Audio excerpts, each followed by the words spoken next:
Και αφού ολοκληρώσαμε τη θεωρία πάνω στο πρώτο βασικό κεφάλαιο της φυσικής της πρώτης λυκείου, την κινηματική, είδαμε την θεωρία της ευθύγραμμης ομαλής κίνησης, είδαμε τη θεωρία της ομαλά επιταχυνόμενης κίνησης.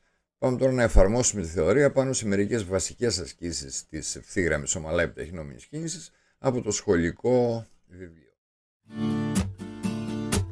Θέλεις να μάθεις φυσική, ποια είναι η ροπή και η εντροπία.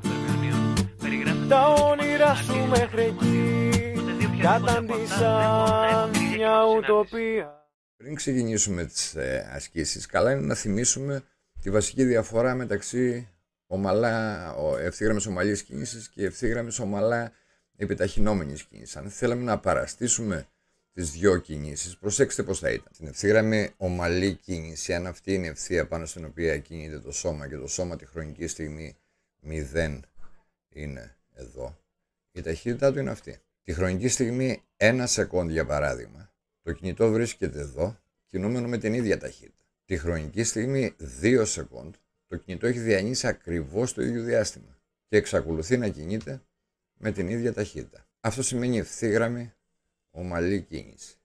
Κοιτάξτε όμως πώς θα ήταν ένα σώμα, πώς θα παραστούσε ένα σώμα που κάνει ευθύγραμμη ομαλά επιταχυνόμενη κίνηση. Το σώμα τη χρονική στιγμή 0 βρίσκεται εδώ. Η αρχική του ταχύτητα ας υποθέσω ότι είναι 0, αλλά το σώμα αυτό κινείται με μια επιτάχυνση α.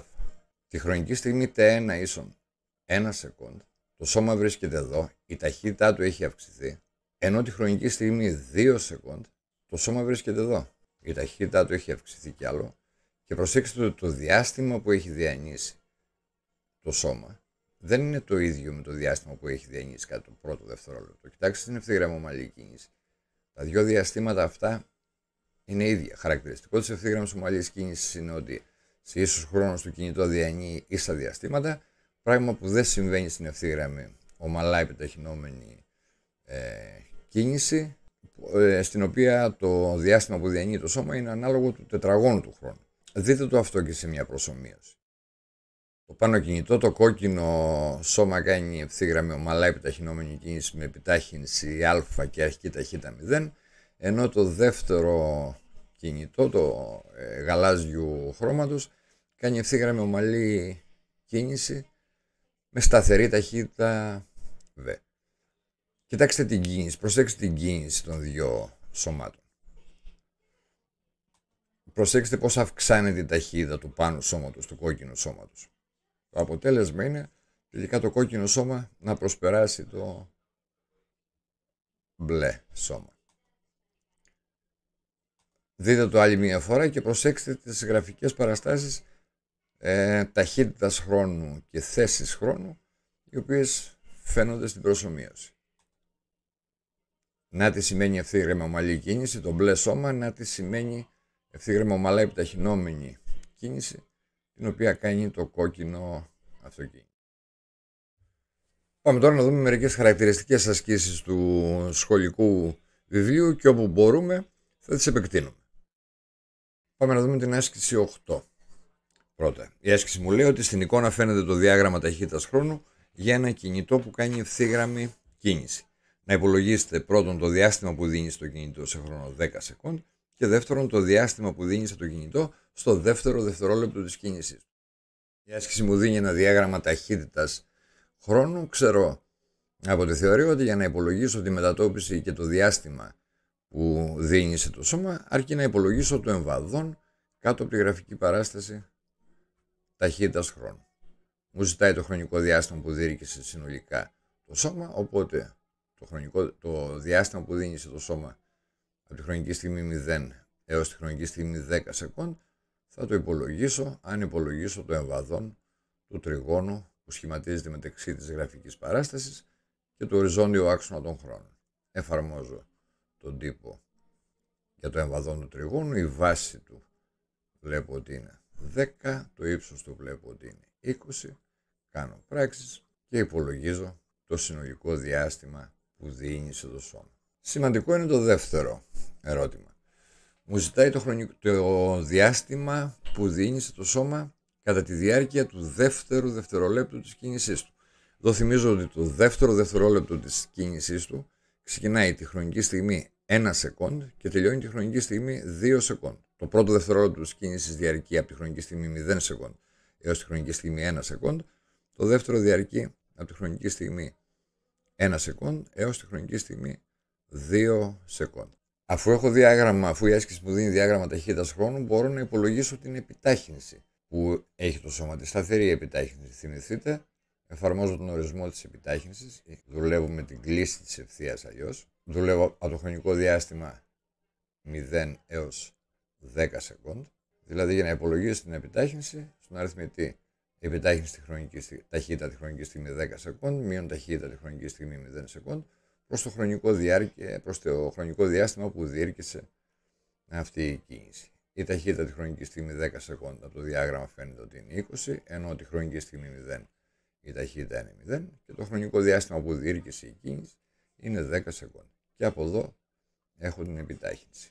2 μέτρα ανά σεκόντ τετράγωνο, η οποία είναι σταθερή. Η κίνηση είναι ευθύγραμμη, ομαλά επιταχυνόμενη. Πάμε να υπολογίσουμε το διάστημα που δίνησε το σώμα κατά τη διάρκεια του δεύτερου δευτερολέπτου, δηλαδή από τη χρονική στιγμή 1 σεκόντ έως τη χρονική στιγμή 2 σεκόντ. Κοίταξε έναν εύκολο τρόπο. Πάμε να υπολογίσουμε το διάστημα που δίνησε το σώμα από τη χρονική στιγμή 0 έως τη χρονική στιγμή 1 σεκόντ. Ας το συμβολήσω S1 και πολύ απλά να εφαρμόσω τον τύπο. Θυμίζω εδώ ότι ΔΤ είναι η χρονική διάρκεια που διήρκησε αυτή η κίνηση και βρίσκω το διάστημα που δίνει στο σώμα από τη χρονική στιγμή 0 έως τη χρονική στιγμή 1 σεκόντ. Πάμε να υπολογίσουμε το διάστημα που δίνησε το σώμα από τη χρονική στιγμή 0 έως τη χρονική στιγμή 2 σεκόντ. Θα το συμβολήσω με S2, εφαρμόζω πάλι τον ίδιο τύπο, τον νόμο του διαστήματος, αλλά τώρα προσοχή, αφού η κίνηση διήρκησε για χρονικό διάστημα 2 σεκόντ, εγώ στη θέση του ΔΤ γράφω 2 και βρίσκω αποτέλεσμα 4 μέτρα. Για να το παραστήσουμε με ένα σχήμα, τη χρονική στιγμή 0 το σώμα ήταν εδώ, τη χρονική στιγμή 1 σεκόντ το σώμα βρέθηκε εδώ, έχοντας διανύσει διάστημα S1, ενώ τη χρονική στιγμή 2 σεκόντ το σώμα βρέθηκε εδώ, έχοντας διανύσει διάστημα S2. Η άσκηση πολύ απλά μου ζητά τη διαφορά των δύο διαστημάτων. Το ζητούμενο της άσκησης είναι αυτή εδώ η διαφορά και την υπολογίζω. Άρα τελικά το διάστημα που δίνησε το κινητό κατά τη διάρκεια του δεύτερου δευτερολέπτου είναι 3 μέτρα. Κοιτάξτε ένα δεύτερο τρόπο με τον οποίο μπορούμε να λύσουμε αυτή την άσκηση. Πάλι από το διάγραμμα να εκμεταλλευτώ το εμβαδόν κάτω από τη γραφική παράσταση ταχύτητας χρόνου. Πάμε να βρούμε τι ταχύτητα είχε το σώμα τη χρονική στιγμή 1 σεκόντ. Πώς θα το κάνω αυτό? Θα πάω στον τύπο της ταχύτητας, η αρχική ταχύτητα είναι 0. Ο τύπος είναι ο απλοποιημένος και θα βρω την ταχύτητα τη χρονική στιγμή 1 σεκόντ. Αποτέλεσμα 2 μέτρα ανά σεκόντ. Εδώ δηλαδή είναι το 2. Πάμε να βρούμε την ταχύτητα του σώματος στη χρονική στιγμή 2 σεκόντ. Στη θέση του T2 4 μέτρα. Εδώ δηλαδή είναι το 4. Τώρα δεν έχω παρά να υπολογίσω το εμβαδόν κάτω από τη γραφική παράσταση ταχύτητας χρόνου. Να υπολογίσω δηλαδή το εμβαδόν αυτού του τραπεζίου που σχηματίζεται. Η μεγάλη του η βάση είναι 4, η μικρή του η βάση είναι 2 και το ύψος του είναι 1. Και βρίσκω το ζητούμενο διάστημα. 3 μέτρα. Ό,τι ακριβώς βρήκαμε και με τον πρώτο τρόπο. Θέλουμε και τρίτο τρόπο. Ας δείξουμε και έναν τρίτο τρόπο. Να πάρω την κίνηση ξεκινώντας τη χρονική στιγμή 1 σεκόντ, στην οποία η ταχύτητα είναι 2 μέτρα ανά σεκόντ, μέχρι τη χρονική στιγμή 2 σεκόντ, που η τελική ταχύτητα είναι 4 μέτρα ανά σεκόντ. Και να εφαρμόσω το νόμο του διαστήματος. Αλλά τώρα στη γενικευμένη του μορφή. Ας συμβολήσω ΔΤ, να μιλήσω δηλαδή για το χρονικό διάστημα από 1 έως 2 σεκόντ. Εδώ τώρα σαν αρχική ταχύτητα θα βάλω το 2. Όπου ΔΤ η χρονική διάρκεια της κίνησης και η χρονική διάρκεια της κίνησης είναι 1 σεκόντ. Τα διάρκεια απλοποιούνται και έχω 2 και 1, 3 μέτρα. Πάμε τώρα να λύσουμε την άσκηση 12 του σχολικού βιβλίου, στην οποία θα χρειαστεί να χρησιμοποιήσουμε το τέχνασμα της απαλυφής του χρόνου, το οποίο είναι πολύ συνηθισμένο σε ασκήσεις της ευθυγράμμισης ομαλά επιταχυνόμενης κίνησης. Η άσκηση 12 μου λέει ότι ένα αυτοκίνητο ξεκινά από την ηρεμία και γίνεται με σταθερή επιτάχυνση. Για να περάσει από δύο σημεία Α και Β που απέχουν μεταξύ τους απόσταση station 200 μέτρα, χρειάζεται χρόνο 10 σεκόντ. Αν η ταχύτητα του αυτοκινήτου τη στιγμή που περνά από το σημείο Β είναι VV ίσον 30 μέτρα ανά σεκόντ, να βρεθούν πρώτον η ταχύτητα όταν περνά από το σημείο Α και δεύτερον η επιτάχυνσή του. Ας φτιάξουμε ένα σχήμα το οποίο να περιγράφει την άσκηση. Από εδώ ξεκίνησε το αυτοκίνητο με αρχική ταχύτητα 0. Μας ενδιαφέρει ότι πέρασε από τη θέση Α έχοντας ταχύτητα ΒΑ, κάνοντας ευθύγραμμο ομαλά επιταχυνόμενη κίνηση, και μετά πέρασε από τη θέση Β έχοντας ταχύτητα ΒΒ, ενώ το διάστημα που διήνυσε είναι D. Είναι πιο εύκολο να μελετήσω την άσκηση παίρνοντας σαν χρονική στιγμή 0 τη χρονική στιγμή που η αρχική ταχύτητα ήταν ΒΑ και σαν T την τελική χρονική στιγμή που η ταχύτητα του σώματος έγινε ΒΒ. Ας γράψουμε την εξίσωση της ταχύτητας. Τελική ταχύτητα που για μας είναι η ΒΒ είναι ίση με αρχική ταχύτητα που για μας είναι η ΒΑ συν το γινόμενο της επιτάχυνσης επί το χρόνο. Και ας λύσω αυτή τη σχέση ως προς επιτάχυνση. Λύνω αυτή τη σχέση ως προς Α και αυτή τώρα την τιμή της επιτάχυνσης που βρήκα πάω και τη βάζω στον νόμο του διαστήματος. Και όπου Α αυτό που βρήκα στην προηγούμενη σχέση. Και κάνω πράξεις. Απλοποιήσεις. Ναι, αλλά 2ΒΑ επί T δεύτερα μείον ΒΑ επί T δεύτερα μου κάνει ΒΑ επί T δεύτερα. Βγάζω και εκείνο παράγοντα. Πολλαπλασιάζω χ με το πρώτο μέλος. Και κατάφερα να μείνω με μόνο άγνωστο το ΒΑ που είναι και ζητούμενο. Αντικατάσταση. Και κατέληξα να βρω την αρχική ταχύτητα του σώματος που είναι 10 μέτρα ανά σεκόντ. Ουσιαστικά έλυσα ένα σύστημα δύο εξισώσεων με δύο αγνώστους. Οι δυο μου εξισώσεις ήταν η εξίσωση της ταχύτητας και η εξίσωση του διαστήματος. Είχα και στις δύο εξισώσεις τους ίδιους αγνώστους, την αρχική ταχύτητα ΒΑ και την επιτάχυνση, το Α, και έλυσα πολύ απλά, προσεκτικά, ένα σύστημα δύο εξισώσεων με δύο αγνώστους.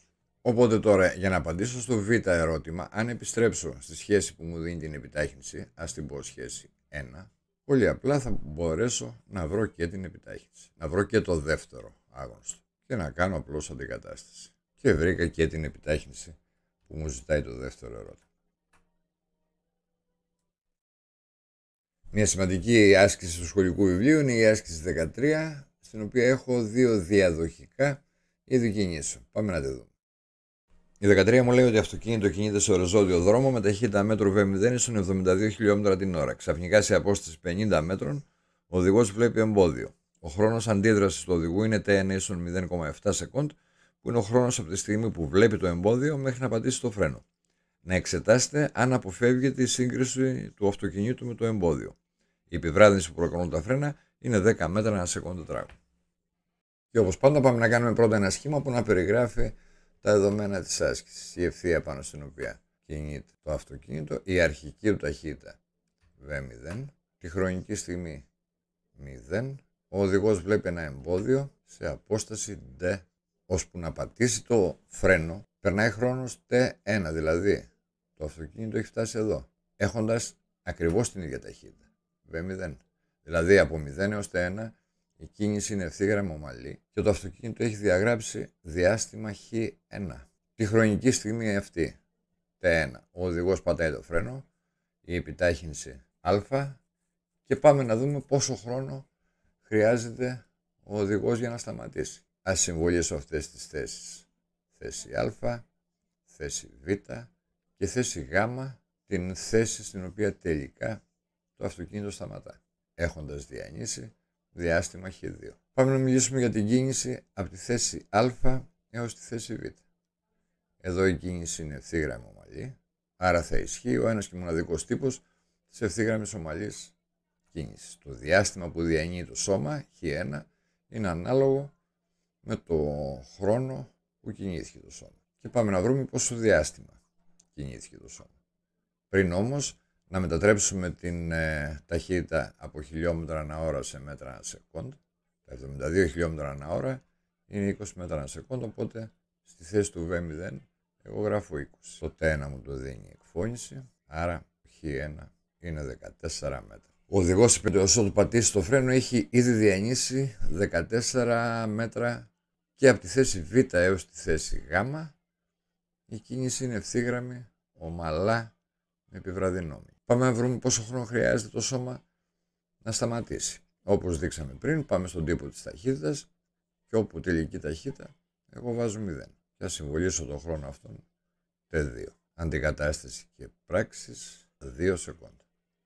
Από τη στιγμή που πάτησε το φρένο, από τη χρονική στιγμή T1 έως τη χρονική στιγμή T2. Ας το συμβολήσω καλύτερα δέλτα T2. Και πάμε να βρούμε πόσο διάστημα χρειάστηκε ως ότου να σταματήσει. Τώρα προσοχή, το σώμα έχει αρχική ταχύτητα. Έχει αρχική ταχύτητα V0. Κινήθηκε επί χρόνο δέλτα T2. Πάμε να βρούμε, κάνοντας αντικατάσταση απλώς, πόσο διάστημα διήνυσε. Άρα το διάστημα Χ2 είναι 20 μέτρα. Οπότε για προσέξτε, από τη στιγμή που ο οδηγός είδε το εμπόδιο, διήνυσε συνολικά Χ1 14 και 20, Χ2 34 μέτρα. Το εμπόδιο απέχει από αυτόν 50 μέτρα, συνεπώς ο οδηγός αποφεύγει τη σύγκρουση. Είναι μια άσκηση με 2 διαδοχικά είδη κινήσεων. Τώρα, αν μου ζητούσαν να κάνω και τα διαγράμματα, τις γραφικές παραστάσεις, εύκολα θα μπορούσα να κάνω διάγραμμα ταχύτητας χρόνου. Μου χρειάζονται οι χρονικές στιγμές 0,7 και αφού η επιβραδυνόμενη κίνηση διήρκησε 2 σεκόντ, πρέπει να το προσθέσω στο 0,7 και να έχω τη χρονική στιγμή 2,7 από τη στιγμή που είδε το εμπόδιο, και ενώ η αρχική ταχύτητα ήταν 20 μέτρα ανά σεκόντ, την οποία είχε για ένα χρονικό διάστημα 0,7, σταθερή ταχύτητα, τη χρονική στιγμή 2,7 η ταχύτητά του μηδενίστηκε. Και θα μπορούσα να κάνω και ένα διάγραμμα θέσης χρόνου, από τη χρονική στιγμή 0 έως τη χρονική στιγμή 0,7. Το σώμα διήνυσε 14 μέτρα με ευθύγραμμη ομαλή κίνηση, ήταν στο 0, έφτασε στο 14, με ευθύγραμμη ομαλή κίνηση, άρα η γραφική παράσταση ευθεία, ενώ από τη χρονική στιγμή 0,7 έως τη χρονική στιγμή 2,7 διήνυσε άλλα 20 μέτρα και έφτασε στη θέση 34 μέτρα. Έφτασε στο σημείο αυτό, στη θέση αυτή, αλλά προσοχή όμως με ευθύγραμμη ομαλά επιβραδυνόμενη κίνηση. Να η γραφική παράσταση θέσης χρόνου. Πάμε να κάνουμε και μια άσκηση με διαγράμματα στην ευθύγραμμη ομαλά επιταχυνόμενη κίνηση. Πάμε να κάνουμε την άσκηση 19 του σχολικού βιβλίου. Μου λέει ότι στο διάγραμμα αποδίδεται γραφικά η ταχύτητα του κινητού σε συνάρτηση με τον χρόνο. Πρώτο ερώτημα, να περιγράψετε την κίνηση του κινητού έως τη χρονική στιγμή 25 σεκόντ. Δεύτερο ερώτημα, να υπολογίσετε την επιτάχυνσή του από τη χρονική στιγμή 0 έως τη χρονική στιγμή 5 σεκόντ. Τρίτο ερώτημα, να υπολογίσετε το διάστημα που διανύει το κινητό και τη μετατόπιση του για τα 25 σεκόντ της κίνησής του. Τέταρτο ερώτημα, να βρείτε τη μέση ταχύτητα του κινητού στη διάρκεια των 25 σεκόντ. Να λοιπόν τα δεδομένα και τα ζητούμενα της άσκησης. Το πρώτο ερώτημα μου ζητάει τα είδη της κίνησης. Όπως έχουμε ξαναπεί και στις ασκήσεις ευθύγραμμης ομαλής κίνησης, θα πηγαίνω στην αρχή και στο τέλος κάθε ευθύγραμμο τμήματος. Θα βλέπω σε ποιες χρονικές στιγμές αντιστοιχούν και θα μιλάω για το είδος της κίνησης που κάνει σε αυτό το χρονικό διάστημα. Το πρώτο ευθύγραμμο τμήμα αναφέρεται από τη χρονική στιγμή 0 έως τη χρονική στιγμή 5 σεκόντ. Μπορώ να καταλάβω από το διάγραμμα ότι αφού το διάγραμμα ταχύτητας χρόνου είναι ευθεία γραμμή με θετική κλίση, άρα η κίνηση είναι ομαλά, ευθύγραμμη ομαλά επιταχυνόμενη. Το επόμενο ευθύγραμμο τμήμα αναφέρεται από τη χρονική στιγμή 5 έως τη χρονική στιγμή 15 σεκόντ. Εδώ παρατηρώ ότι η ταχύτητα είναι σταθερή, άρα η κίνηση είναι ευθύγραμμη ομαλή. Ενώ το επόμενο ευθύγραμμο τμήμα έχει σαν αρχή τη χρονική στιγμή 15 σεκόντ και σαν τέλος τη χρονική στιγμή 25 σεκόντ. Δεν με ενδιαφέρει ότι περνάει από τον οριζόντιο άξονα. Εγώ επικεντρώνομαι στην αρχή και στο τέλος του ευθύγραμμου τμήματος. Άρα λοιπόν και χαρακτηρίζω ανάλογα την κίνηση. Από 15 λοιπόν έως 25 σεκόντ. Και αυτό το διάγραμμα ταχύτητας χρόνου είναι ευθύγραμμο τμήμα με αρνητική κλίση. Εγώ καταλαβαίνω ότι το σώμα κάνει ευθύγραμμη ομαλά επιβραδυνόμενη. Δεν θα χωρίσω δηλαδή την κίνηση σε δύο χρονικά διαστήματα από 15 έως 20 και μετά από 20 έως 25, θα μιλήσω για ολόκληρη την κίνηση από 15 έως 25 και θα τη χαρακτηρίσω όπως ξέρω. Το δεύτερο ερώτημα, για το χρονικό διάστημα από 0 έως 5 σεκόντ, μου ζητάει την επιτάχυνση. Όπως ξέρω, από τον ορισμό της ταχύτητας, υπολογίζοντας την κλίση αλλιώς της ευθείας, τελική ταχύτητα, δηλαδή ταχύτητα τη χρονική στιγμή 5 σεκόντ, μείον αρχική ταχύτητα, δηλαδή ταχύτητα τη χρονική στιγμή 0, προς το χρονικό διάστημα που διήρκεσε η μεταβολή. Η ταχύτητα τη χρονική στιγμή 5 σεκόντ, από το διάγραμμα βλέπω ότι είναι 20 μέτρα ανά σεκόντ, και η ταχύτητα τη χρονική στιγμή 0 σεκόντ, βλέπω ότι είναι 10 μέτρα. Οπότε το χρονικό διάστημα που διήρκεσε η κίνηση είναι 5 σεκόντ, άρα υπολογίζω την επιτάχυνση 2 μέτρα ανά σεκόντ τετράγωνο. Τρίτο ερώτημα. Πόσο διάστημα συνολικά διήνυσε το κινητό από 0 έως 25 σεκόντ και πόσο είναι η συνολική του μετατόπιση? Από διάγραμμα ταχύτητας χρόνου, όταν μου ζητάει διάστημα ή μετατόπιση, εμβαδά. Εδώ τώρα μπορώ να χωρίσω, προσοχή, το σχήμα δεν είναι τετράπλευρο, οπότε μπορώ να το χωρίσω σε 3 εμβαδά. Μπορώ να το χωρίσω στο εμβαδό ε1 που είναι τραπέζιο, στο εμβαδό ε2 που είναι ορθογώνιο, στο εμβαδό ε3 που είναι τρίγωνο και στο εμβαδό ε4 που είναι και αυτό τρίγωνο. Και προσοχή τώρα, αφού μου ζητάει το συνολικό διάστημα, εδώ δεν με ενδιαφέρει η κατεύθυνση της κίνησης, οπότε όλα τα εμβαδά θα τα πάρω θετικά. Δηλαδή, για να βρω το S ολικό, θα προσθέσω όλα τα εμβαδά. ε1 συν ε2 συν ε3 συν ε1 εμβαδών τραπεζίου, ε2 εμβαδών ορθογωνίου βάση επί ύψος, εμβαδών τριγώνου συν όμως πάλι εμβαδών τριγώνου και προσεκτικά πράξεις, και βρίσκω το συνολικό διάστημα 375 μέτρα. Ενώ το επόμενο ερώτημα μου ζητάει την συνολική μετατόπιση. Η διαφορά τώρα είναι εδώ ότι το εμβαδόν ε4 που βρίσκεται κάτω από τον οριζόντιο άξονα θα το αφαιρέσω. Για να υπολογίσω τη μετατόπιση με ενδιαφέρει και η κατεύθυνση. ε1 συν ε2 συν ε3 αλλά μείον ε4. Προσοχή στη διαφορά μεταξύ μετατόπισης και διαστήματος. Και το τελευταίο ερώτημα μου ζητάει τη μέση ταχύτητα του σώματος. Εδώ θα θυμηθείτε ότι η μέση ταχύτητα δίνεται από το πηλίκο S ολικό, συνολικό διάστημα δηλαδή και όχι μετατόπιση, προς το συνολικό χρόνο που διήρκησε η κίνηση. Δηλαδή αν θέλαμε να μελετήσουμε λίγο, να φανταστούμε λίγο την κίνηση που έκανε το σώμα βλέποντας το διάγραμμα, για πρόσεξτε λίγο πώς θα ήταν, η ευθεία πάνω στην οποία γίνεται η κίνηση, τη χρονική στιγμή 0 το σώμα ξεκίνησε από εδώ. Τη χρονική στιγμή 5 σεκόντ με ευθύγραμμα ομαλά επιταχυνόμενη κίνηση βρέθηκε εδώ, έχοντας διανύσει διάστημα ε1, δηλαδή 75 μέτρα. Από τη χρονική στιγμή 5 έως τη χρονική στιγμή 15 σεκόντ μετά το έχει διανύσει διάστημα ε2, δηλαδή 200 μέτρα. Βρέθηκε στη θέση δηλαδή 275 και από τη χρονική στιγμή 15 σεκόντ έως τη χρονική στιγμή 20 σεκόντ διήνυσε διάστημα ε3 άλλα 50 μέτρα, έφτασε εδώ, και τη χρονική στιγμή 20 σεκόντ, προσέξτε ότι η ταχύτητά του γίνεται 0 και κατόπιν γίνεται αρνητική και αυξάνεται, δηλαδή το σώμα γυρίζει προς τα πίσω, και τη χρονική στιγμή 25 σεκόντ ξαναφτάνει σε αυτή εδώ τη θέση έχοντας μετατόπιση, συνολική μετατόπιση 275 μέτρα. Ξανά φτάσε εδώ δηλαδή. Το σώμα δηλαδή έκανε αυτή εδώ την κίνηση. Ξεκίνησε από εδώ, πήγε εδώ και γύρισε πίσω. Το συνολικό διάστημα που δίνησε το δίνει το μήκος της τροχιάς, ενώ η συνολική μετατόπιση είναι η τελική θέση μείον την αρχική θέση. Αυτή εδώ είναι η συνολική μετατόπιση. Ενώ το μήκος της τροχιάς είναι το συνολικό διάστημα. Για να μπορούμε να φανταστούμε λίγο την πραγματική κίνηση που έκανε το σώμα.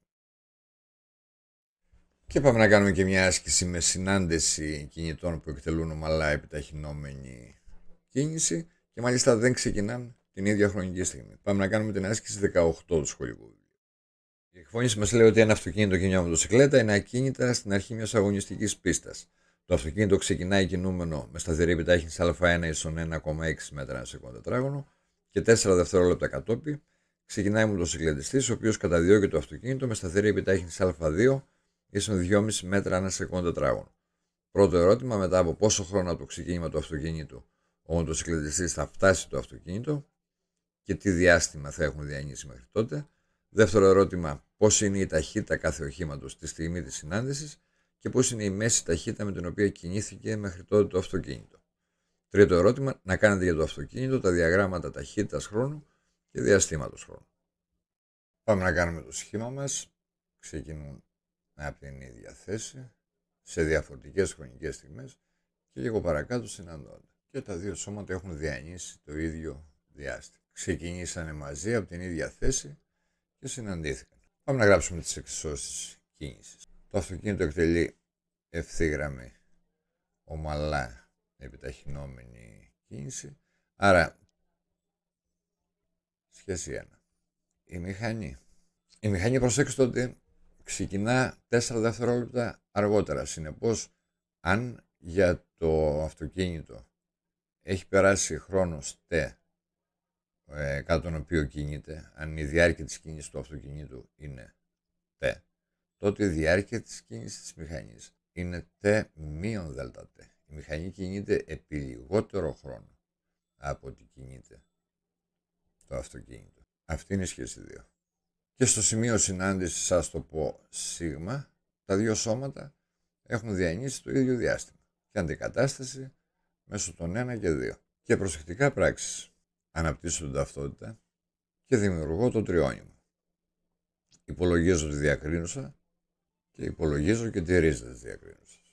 Λύνω το τριώνυμο και υπολογίζω τις δύο λύσεις του. 20 σεκόντι η μία λύση. Η δεύτερη λύση, τώρα προσοχή, μου βγαίνει μικρότερη από τα 0,4 σεκόντι. Αυτή η λύση απορρίπτεται. Δεν μπορεί να συναντήθηκαν τα δύο σώματα πριν τη χρονική στιγμή των 4 σεκόντων, γιατί δεν είχε ξεκινήσει ακόμη η μηχανή. Άρα λοιπόν δεκτή μόνο η πρώτη λύση. Η χρονική στιγμή κατά την οποία συναντήθηκαν τα δύο σώματα είναι 20 σεκόντ. Τι διάστημα έχουν διανύσει μέχρι τότε? Πάμε στην 1 και βρίσκω ότι το S α, που προφανώς είναι το ίδιο με το S μη, 320 μέτρα. Τι ταχύτητες έχουν τα δύο σώματα τη στιγμή που συναντώνται? Το νόμο της ταχύτητας. Ταχύτητα του αυτοκινήτου και ταχύτητα της μοτοσυκλέτας. Προσοχή πάλι, T σίγμα μείον ΔΤ. 40 μέτρα ανά σεκόντι ταχύτητα της μοτοσυκλέτας τη στιγμή της συνάντησής της με το αυτοκίνητο. Μου ζητάει επίσης την μέση ταχύτητα του αυτοκινήτου, δηλαδή το διάστημα που διήνυσε το αυτοκίνητο με το συνολικό χρόνο της κίνησης του αυτοκίνητου. Άρα η μέση ταχύτητα του αυτοκινήτου 16 μέτρα ανά σεκόντι. Τρίτο ερώτημα, διάγραμμα ταχύτητας χρόνου και διαστήματος χρόνου για το αυτοκίνητο. Άρα γραφική παράσταση ευθεία γράμμη. Ενώ διάγραμμα διαστήματος χρόνου για το αυτοκίνητο με μια καμπύλη που περιγράφει την ευθύγραμμη ομαλά επιταχυνόμενη. Αυτή ήταν μια άσκηση η οποία ήταν άσκηση με συνάντηση των δύο κινητών που εκτελούσαν ομαλά επιταχυνόμενη. Αυτές λοιπόν ήταν μερικές εφαρμογές πάνω σε ασκήσεις της ευθύγραμμης ομαλά επιταχυνόμενης κίνησης. Με το μάθημα αυτό κλείνει ο πρώτος κύκλος των μαθημάτων από τη φυσική της πρώτης λυκείου, που περιλάμβανε την κινηματική. Οι επόμενοι κύκλοι μαθημάτων θα είναι πάνω στην δύναμη και στην ενέργεια. Μέχρι τότε, ραντεβού σε επόμενο μάθημα. Είσαι μποζόνιο ή φερμιόνιο, ποιο είναι το σπίτι σου, ποιο είναι το στυλ σου? Είσαι ένα κλασικό